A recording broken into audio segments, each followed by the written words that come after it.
Bismillahirrahmanirrahim. Selamat datang di Sawit channelnya para pekebun sawit.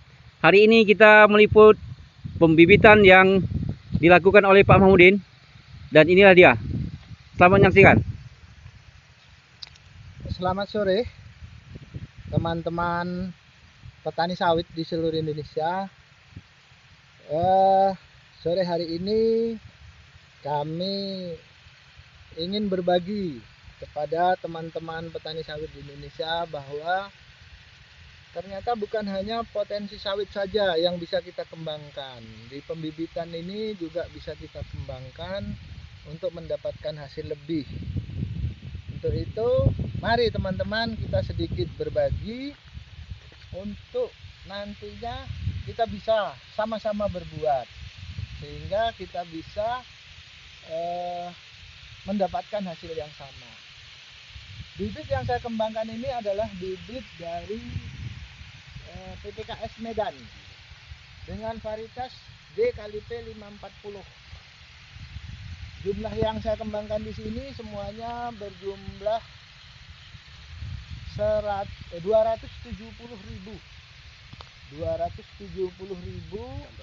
kecambah yang terdiri dari saat ini sudah di angka 70.000 yang setinggi ini, yang insya Allah setinggi ini 2 bulan lagi sudah bisa kita salurkan ke petani.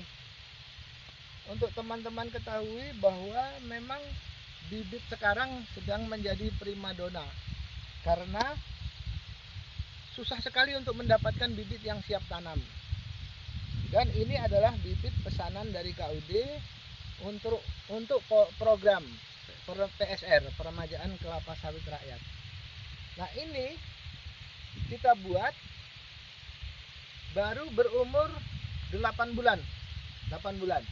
Sementara bibit yang siap tanam adalah umur 9 sampai 12 bulan.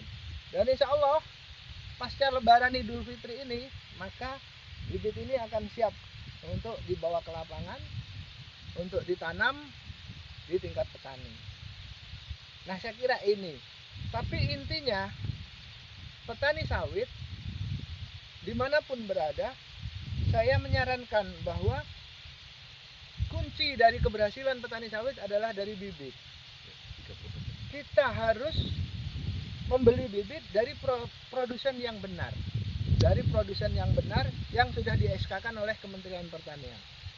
Nah, untuk meyakinkan ini, pemesan kepada kami saya bawa langsung ke Medan. Saya berangkatkan naik pesawat, kemudian pulangnya naik bis, langsung membawa benih kelapa sawit yang dari PPKS itu. Ketika nanam juga di dalam main nursery juga disaksikan oleh KUD, sehingga tidak ada dusta di antara kita. Semuanya kita transparan, sehingga sesuai dengan brosur yang ada di PPKS itu dengan nilai 36 ton per hektar per tahun atau 3 ton per hektar per bulan akan tercapai. Ketika 3 ton per hektar itu sudah tercapai, maka kesejahteraan petani akan bisa kita pertanggungjawabkan. Nah, itulah amal jariah.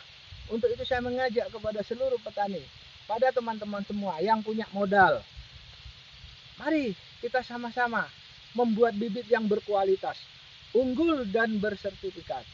Karena kalau tidak kita, siapa lagi? Dan kalau tidak sekarang, kapan lagi? Ya. Demikian Potensi keuntungan. ya. Untuk teman-teman ketahui potensi keuntungan dalam hal usaha bibit kelapa sawit itu hampir bisa dikatakan mendekati dari separuh. Jadi kalau sekarang oleh Dirjen Bun ditentukan harga 40.000, biaya produksinya per batang di angka sekitar antara 19 sampai 22.000 per batang. Itu pun tergantung dari berapa kali kita modalnya. Kalau sekali itu memang tinggi, tapi yang kedua dan yang ketiga karena kita sudah tidak membeli aset sehingga biaya produksinya bisa kita tekan. Nah, kebutuhan bibit sawit untuk program PSR di seluruh Indonesia yang kabarnya adalah 500.000 hektar sampai tahun 2023, itu bibitnya sampai hari ini belum tercukupi. Bahkan untuk Jambi saja sampai tahun 2022 hanya kebutuhan bibitnya sebanyak 3 juta. Tapi kemampuan penangkar seperti kami, ada 28 penangkar di Provinsi Jambi hanya mampu 1.300.000. Berarti masih ada potensi 1.700.000 bibit lagi yang siap kita salurkan, yang harus kita sama-sama kita produksi bibit yang berkualitas ini. Saya kira ini yang perlu saya sampaikan. Sekali lagi saya berharap kepada teman-teman petani sawit, jangan kita hanya mengandalkan TBS saja, tapi masih ada potensi-potensi lain yang bisa kita kembangkan sehingga kita akan mendapatkan hasil selain daripada hanya TBS.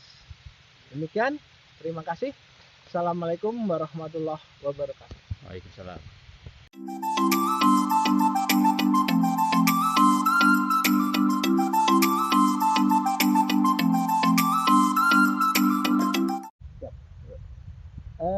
Kepada teman-teman yang berminat menjadi penangkar, saya bersedia menjadi konsultan teknis dalam hal ini.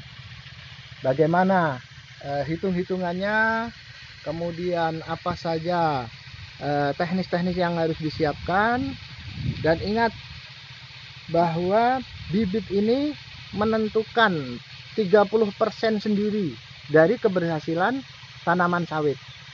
Kalau yang 70% itu teknis, pemeliharaan. Tapi kalau 30% ini sudah tidak bisa lagi ditawar-tawar. Kalau salah bibitnya, maka selamanya kita akan salah. Makanya apabila kita salah bibit akan menderita selama 30 tahun ke depan. Untuk itu saya berharap, mari teman-teman, yuk kita usahakan bibit yang berkualitas. Banyak sih sumber-sumber bibit yang berkualitas itu, bisa dari PPKS, bisa dari Topaz, bisa dari Sriwijaya, bisa dari Tania Selatan, semuanya banyak, ada 19 kalau nggak salah yang di-SK-kan oleh Kementerian Pertanian. Namun kami lebih favorit dalam hal ini di PPKS karena sudah teruji. Jadi petani pun ketika dia nanya, banyak yang bertanya kepada saya, Pak, mana yang terbaik? Ya, yang sudah teruji saja yang kita pakai itu. Bukan berarti yang lain jelek, tidak. Tapi saya berharap teman-teman juga memikirkan dampaknya ke depan apabila nanti bibit itu tidak sesuai dengan yang kita harapkan.